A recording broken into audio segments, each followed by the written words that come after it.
Start with your stick in the upright position. Remember to move the stick with your wrist while keeping the forearm and fingers relaxed. Now, start with isolated strokes. Get a feel for providing the stick with the necessary velocity to make the stick come back up without any part of you restricting the range of motion. Stay out of the way of the stick. Let the stick do the work on the way back up. Imagine you are bouncing a tennis ball. The velocity you provide when bouncing the ball down will determine how fast it will come back up at you. Don't think strength, think speed and finesse. You provide the velocity, the stick and rebound from the drum head will bring the stick back into your hand. If you find that the stick is not coming back in your hand as it should, check your fulcrum. A discrepancy in your fulcrum point is one of the main causes of obstruction in your free stroke. Let's put the free stroke in context with how you would actually play. While still keeping everything relaxed, apply the same speed and finesse, but now keep the hand closed at the end of the stroke.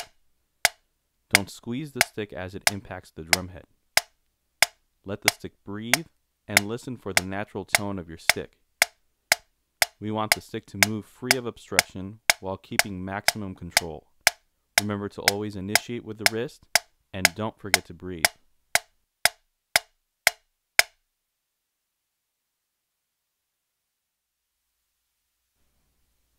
A downstroke is very similar to a free or upstroke. These strokes are usually used at the end of a phrase or a hand-to-hand transition. The stroke starts the same way as a free stroke or upstroke. Initiate from the wrist and apply necessary speed and velocity while staying relaxed. The only thing that changes is what happens after the stick hits the drum head. Instead of letting the wrist come back up with the stick, keep the wrist down. This will allow the stick to stay in place because there is now something obstructing the stick from coming back up. However, just like the free stroke, do not squeeze at the point of impact. Simply let the weight of your hand stop the stick.